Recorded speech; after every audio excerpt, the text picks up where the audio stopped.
will clearly be some time, perhaps, before we see what the Iranian narrative is here. After all, a strike within Iran.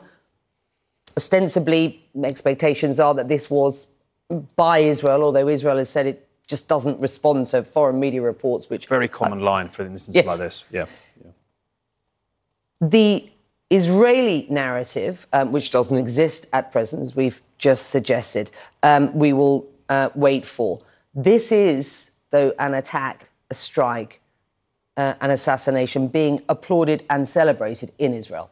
Certainly. Look, and Israel have been absolutely clear that someone like Haniyeh is on their target list. And so his decision to travel to somewhere like Tehran for inauguration of Masoud Pezeshkian, the comparatively moderate new Iranian president inaugurated just yesterday, he must have felt he had the security guarantees he needed. He must have felt that the idea of being hit in Tehran was just an act far too brazen for Israel. What a phenomenal miscalculation that appears to have been by him and Iranian officials too. But it's a sign, I think, that Israel is on the front foot, has extraordinary capabilities and precise information there.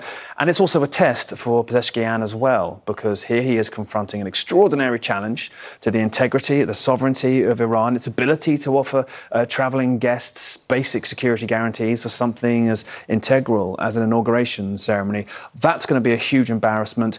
The way they phrase this, though, is utterly going to dictate the next 24, 48 hours. And Becky, the important thing here, really, in the real world, outside of the rhetoric and the fury, is what options does Iran indeed have? And they tried a 300-strong missile and drone strike after senior IRGC commanders were killed in Damascus in April. That didn't get through. 99% were intercepted by Israel and their allies.